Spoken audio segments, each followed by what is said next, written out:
Hello folks, welcome back to the Sovereignty Masterclass. Hope everyone is doing very well and studying very hard as always. In this presentation, we're going to be going through the notes that I've taken out of the ABCs of the UCC on Article 7, which covers documents of title. Okay, now I had to go through this multiple times based on our situation, we find ourselves in with the straw man, because I kept digging out even more allegories and analogies based on our situation that was kind of buried in this code that we can interpret. Okay, so even though it's a very thin book, it doesn't take long to go through, it is a hidden gem and there's a lot that can be expounded based on our situation. Okay, so I had to go back through it and put in, obviously red italics, my thoughts of how things can be interpreted based on what they're saying in the code. Okay, so it really is a very important article, Article 7. As we know, possession is 9/10 of the law, the other 10th is title. That is otherwise what kind of dictates and controls who has the rights and the ownership to the res and the property in question that document of title covers. Okay, so pay attention. This is a really important one, especially when breaking down and meditating and really kind of thinking how it applies to us, which obviously, I've done to otherwise help expound that to you guys to gain a better understanding how we can invoke and use these codes and how these guys are otherwise hiding the kind of truth in plain sight, as it were. All right, so with that being said, let's dive straight into it. So, to get a better definition of what a document of title is, I got this from Google. It says any formal commercial document that proves or confers ownership of goods or property. We have a Bailee transfers possession but not ownership of a good to another party, known as the Bailee, under an agreement known legally as Bailment. And again, it's that OR is giving something over, double E, Bailee, is receiving something. Okay, so we have Article 7 governs documents of title covering goods and to some extent bailments of goods, even if no document of title was issued. The original Article 7 was based in part on 3 prior Uniform Acts promulgated by the NCC-USL. We have the Uniform Warehouse Receipts Act, the Uniform Bills of Lading Act, and the Uniform Sales Act. Okay, so now if you think of our birth certificate, it can be considered a bill of lading. Likewise, a warehouse receipt. Okay, they use it to prove to international bankers that they have more collateral when every single one of us is born into the bankrupt corporation, and that's what they use to pledge, okay, in order to draft up even more bonds to release more debt and to also tax us, which is the main revenue stream to pay off the interest on the debt that has existed before, that has been taken out off the back of people and citizens that have been born before us. Okay, so we have on the land is obviously the warehouse receipt aspect, and within the ship estate is obviously the bills of lading aspect. They can pledge, all right, toward paying off and taking out more debt. Likewise, it is also a receipt given to us proving we are the beneficiaries and holder in due course / protected holder of all the proceeds generated from the securities in our strawman name. Okay, so this will really get you thinking. It's good. This article is really, really good. Like all the ones before and the ones after, we're going to start thinking how it applies to us given our situation, right? Start thinking like that. Problem solver. All right, international creditor, someone who is bearing all the right instruments, like a birth certificate mainly, okay, who has every right in order to unlock accessing, the funds that are held in our name, our rights, our privileges, our benefits, okay, what God basically bestowed to us in his last will and testament, which is the Holy Bible. So if a document of title is used to facilitate financing for a buyer or seller, Article 9 will determine how a secured party will obtain and perfect a security interest in the document of title and the goods covered by the document of title. You have UCC 103 explains, unless displaced by the particular provisions of the UCC, the principles of law and equity will apply. As always, if you recollect under the UCC connection, it shows how the UCC is actually modelled off of equity in the common law and the law merchants. You just need to learn how to invoke that, especially obviously when signing without liability, UCC 1308 and a few other codes that he goes through in that book, which is really, important for us to understand. We have the Federal Bills of Lading Act, Carriage by Sea Act, and the United States Warehouse Act. Okay, all of these codes are obviously hiding a lot of the allegories of how we're being treated under the system. To qualify as a document of title, 3 requirements must be met. First, there must be a record which meets the further substantive requirements. A record is information that is inscribed on a tangible medium or that is stored in an electronic or other medium and is retrievable in perceivable form. That's codified in 1201B31. This definition of record thus allows for both paper an electronic means of having a document of title. A document of title cannot be oral. Second, the record must be treated in the regular course of business and financing as evidence that the holder of the record is entitled to possession of the goods. And you've got to think, are we not the holder and entitled to the possession of the goods / securities of our birth certificate specified in the record? Third, the record must be either issued by or addressed to a Bailee and cover identified goods that are in the Bailee's possession. That's codified in 1201B16, okay?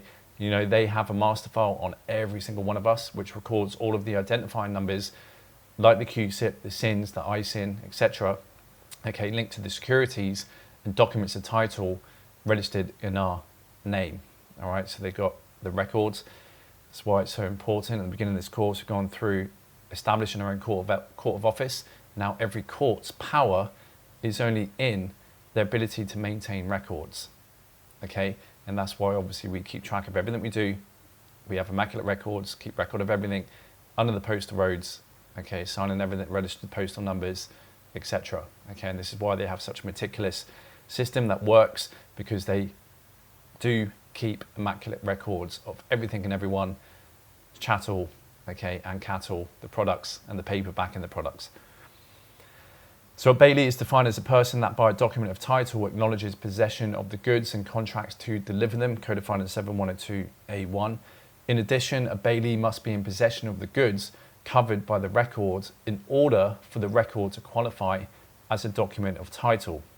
Okay, so we possess the goods we think we own under colourable title as Bailees. Take for instance your car, the V5C. Here in the UK it's called a V5C, all right, where we're labelled the registered keeper. That's otherwise just the renter. We're not the allodial true title owner. Likewise for your house, it's a title deed. It's a mere legal description of the property and not the actual land that you own in the house itself, okay? And there's obviously loads of other examples.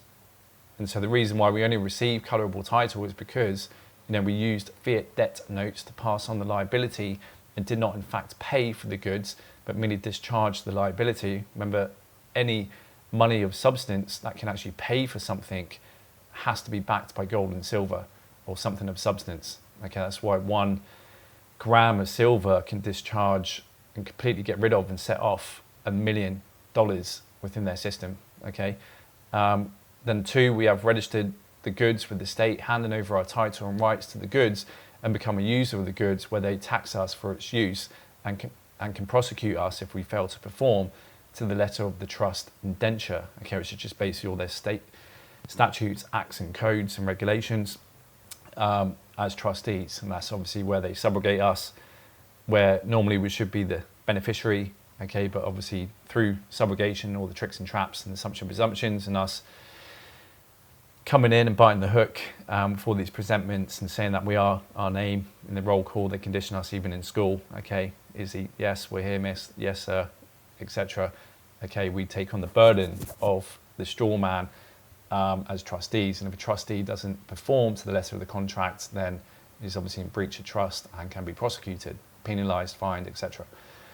So we have a negotiable document of title must have a term that provides one of 2 things. Okay, the goods are to be delivered to bearer, or the goods are to be delivered to the order of a named person.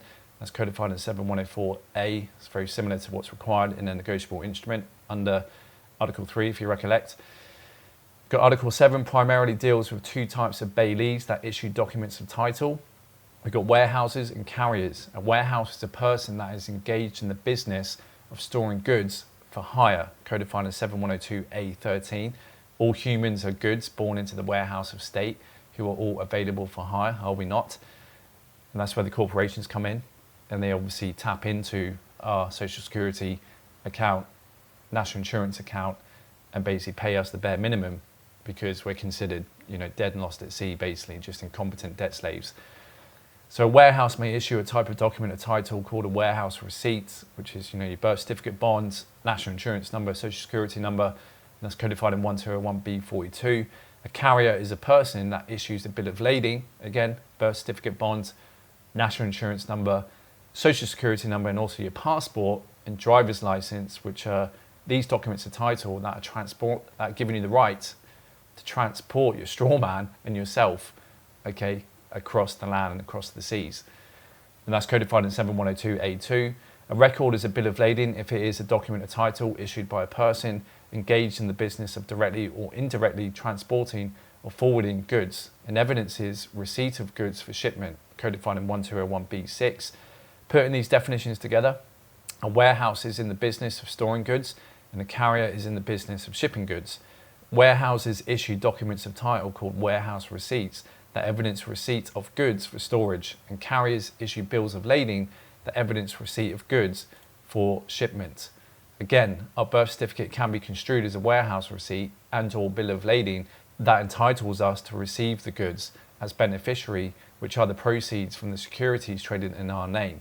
But due to the SETI KV Act 1666 and other such assumptions, we are declared deceased without a will intestate, and the property/rights and proceeds attached to our trust they create in our name escates to the state under the bona vacantia division. Okay, so that's what's going on. That's why with the Advanced Treasury Pack, we're coming back to life as executor, executing and administering the estate as beneficiary, and when we dissolve and completely liquidate it and follow it through with the correct forms and procedures, we effectively should be getting all of the assets that are held on accounts, on the records with the estate that's been issued and controlled under the strawman's name. Okay, so the terms listed in UCC 7202B include provisions that indicate where the goods are stored, a description of the goods, to whom the goods will be delivered, storage or other charges, and whether the warehouse claims any ownership interest in the goods. Now guys, a lot of this obviously applies to the actual mainstream commercial world with exporters, importers, buying and selling of goods with corporations, shipments, etc. Okay, but obviously hidden in a lot of these codes is secretly what's going on with us when we're considered these goods, and the state and all these entities also are buying and selling us, trading us, etc. Okay, so we have it's good to understand what is actually happening in the mainstream world of commerce and how that has then been used to apply and pin to our bodies, okay, via the straw man, and that is Babylon. That's the Babylonian system, and that is the so-called Jews, okay, who are normally the banksters, right? That Jesus was kicking out of the temple. Okay, metaphorically, the temple stands for your body, and so Jesus was kicking the temple out of his body so that it can't be leaned upon and used to be extracting life force within their commercial system with all these tricks and traps. So we have the term Bailee includes anyone who issues the document of title that acknowledges possession of the goods and contracts to return them, okay, when we come back to life and learn to administer our estate, even if the document of title was not a warehouse receipt or a bill of lading, codified in 7102A1, which means, yeah, basically birth certificate as well.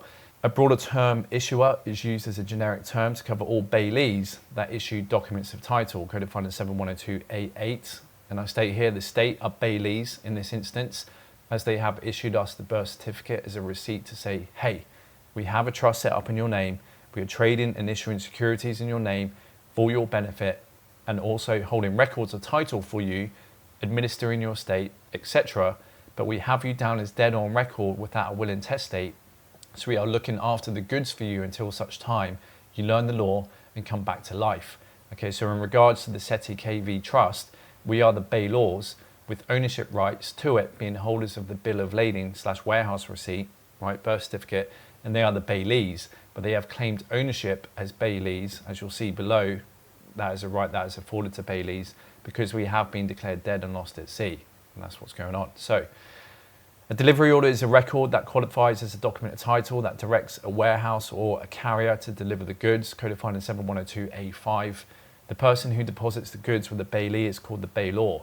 A consignor is a person who is named in a bill of lading as the person from which a carrier received the goods for shipment, codified in 7102A4.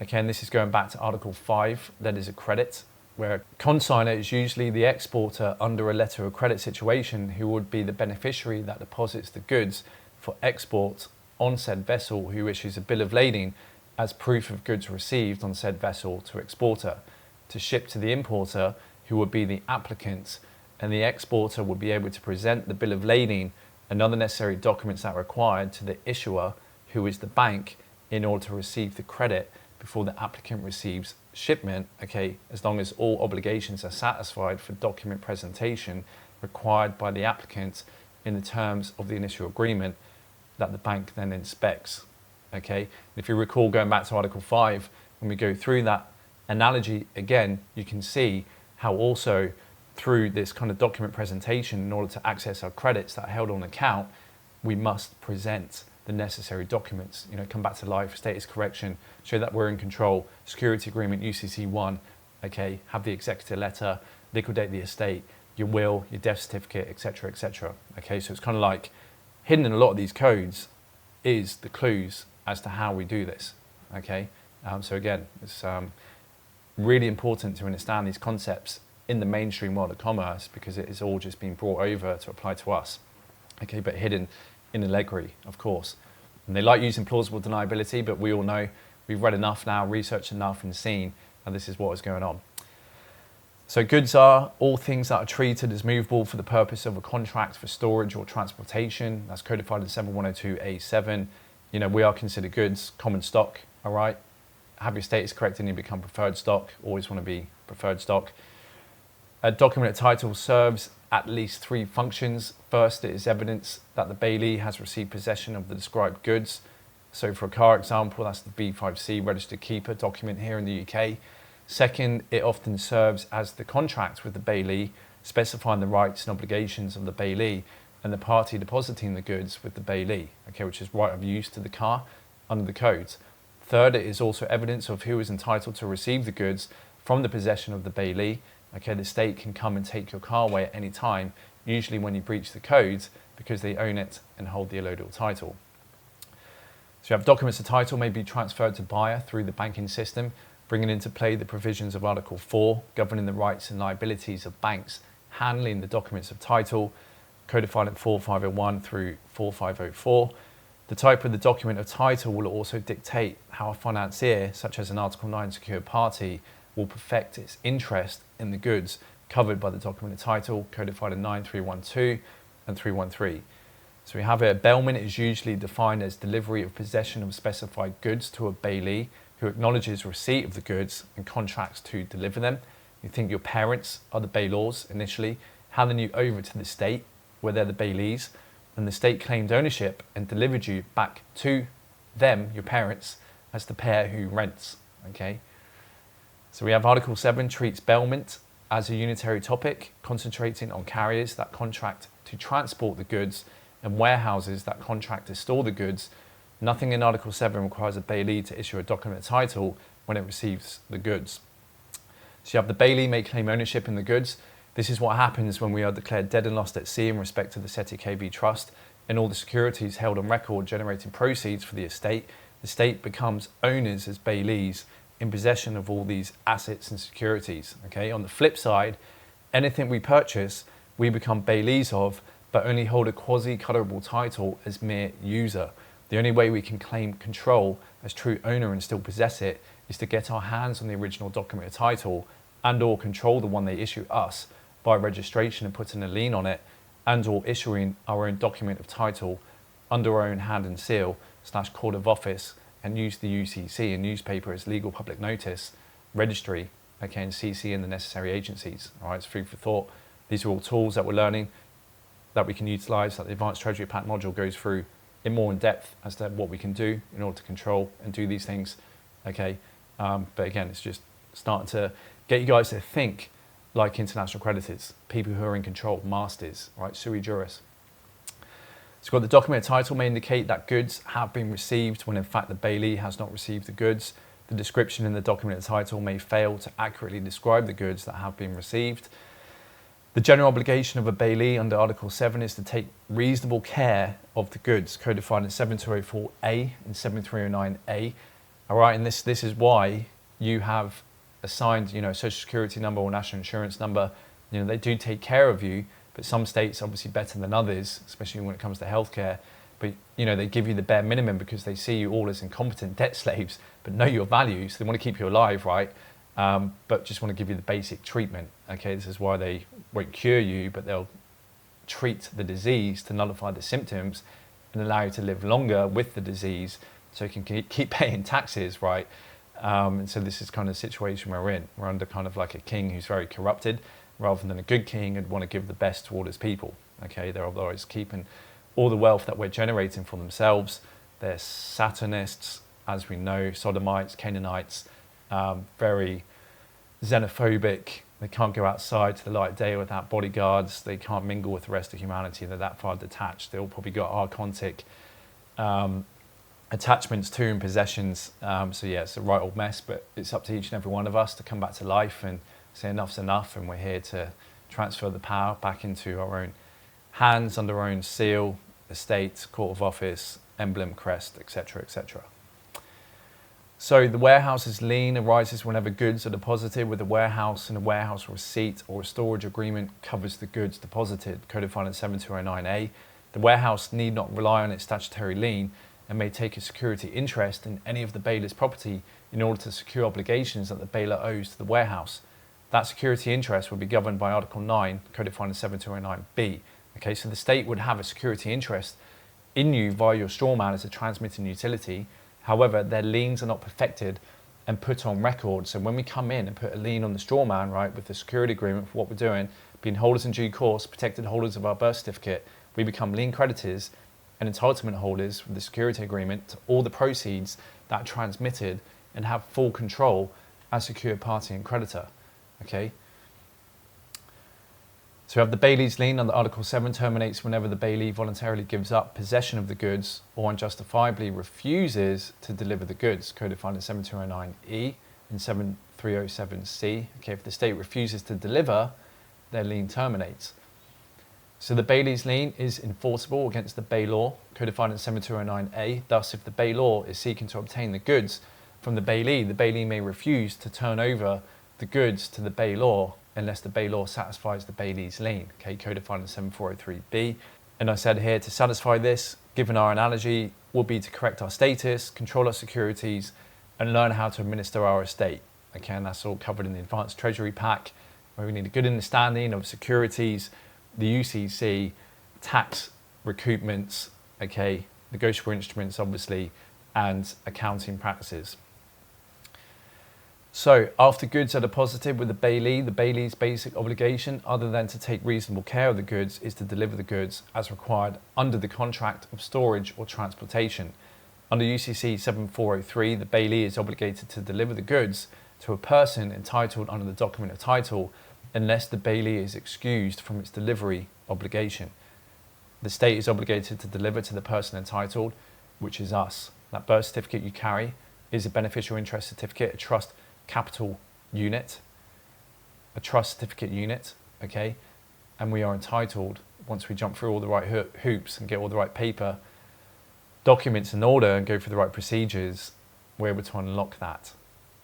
Okay, and they should deliver. They're obligated to deliver.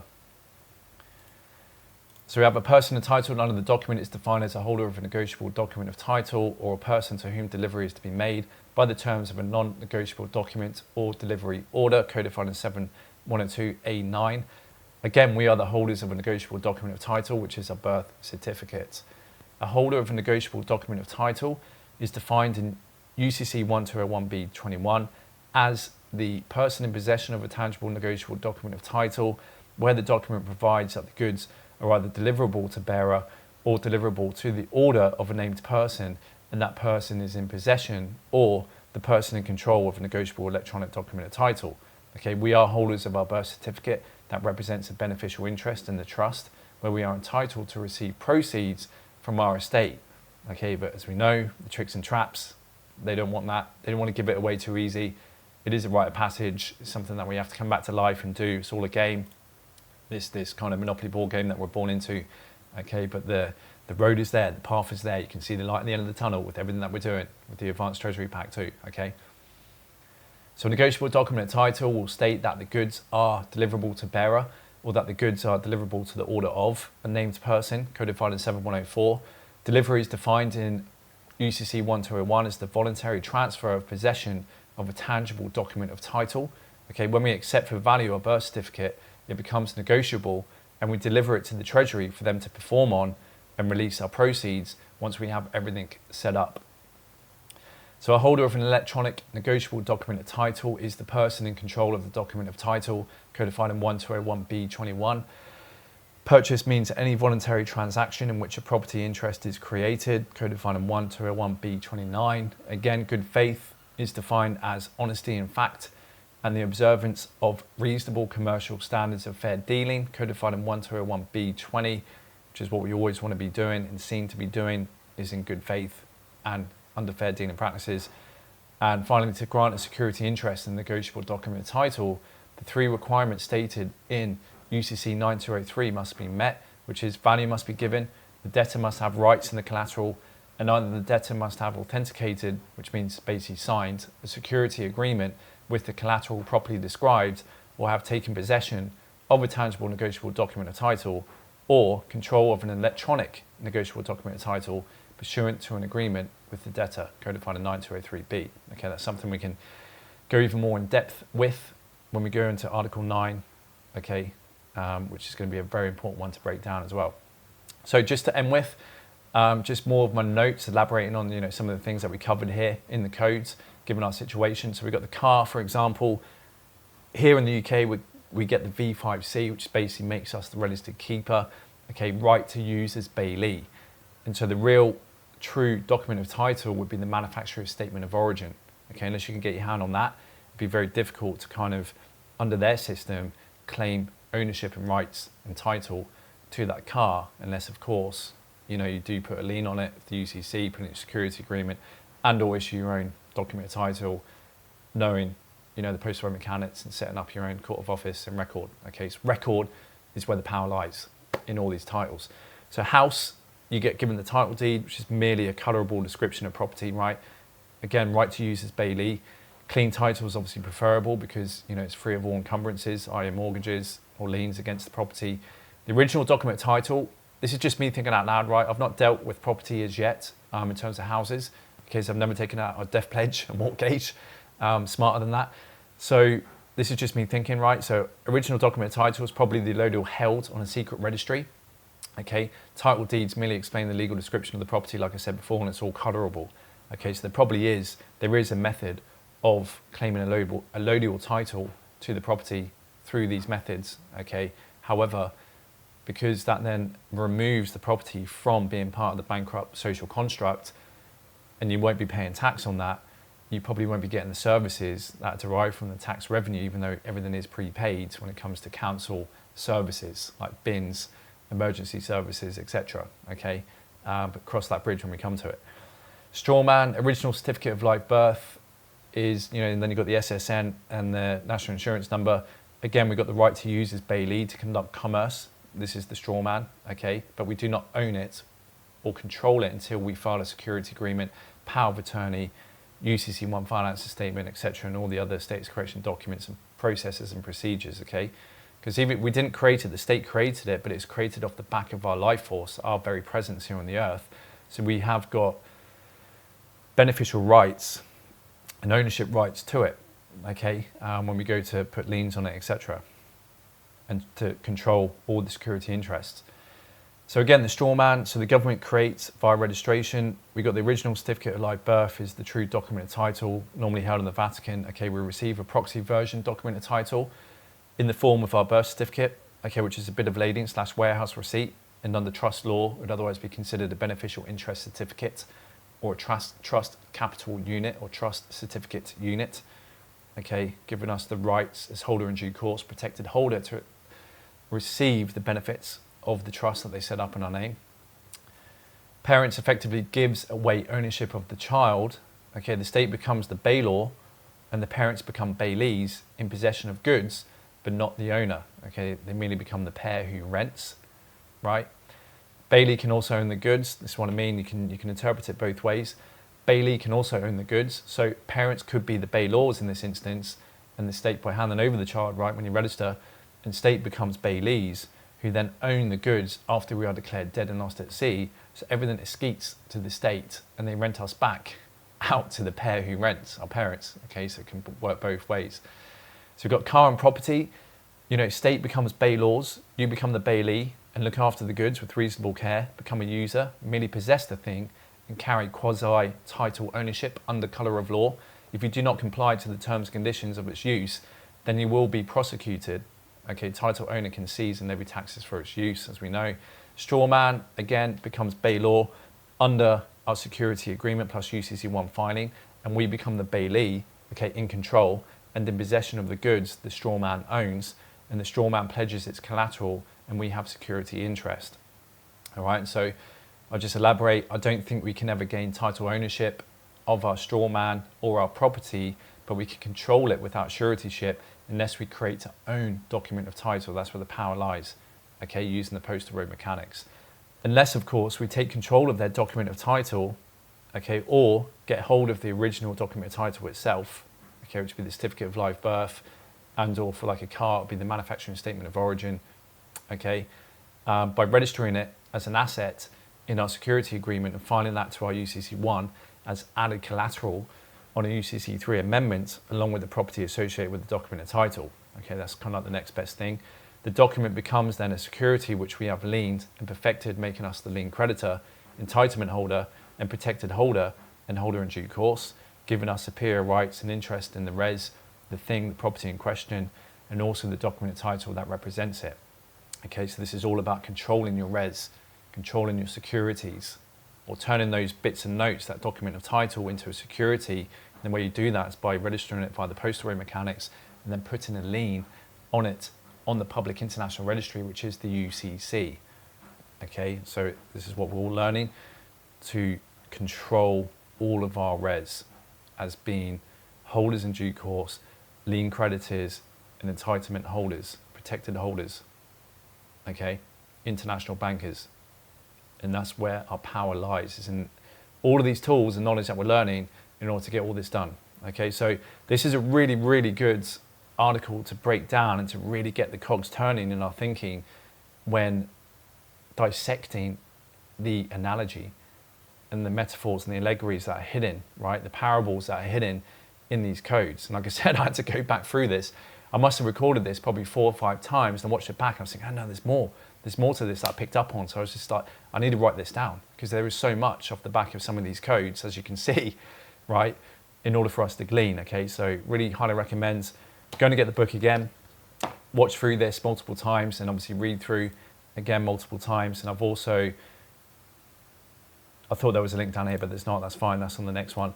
Okay, and yeah, just sit and meditate on this, because we know, you know, the title is so important in this game because it otherwise provides the conduit and the authority as to who owns what and who's got the rights and title to the thing in question. Okay, and this is what it's all about, is being in control, being the master, being the creditor, okay, secure party, etc.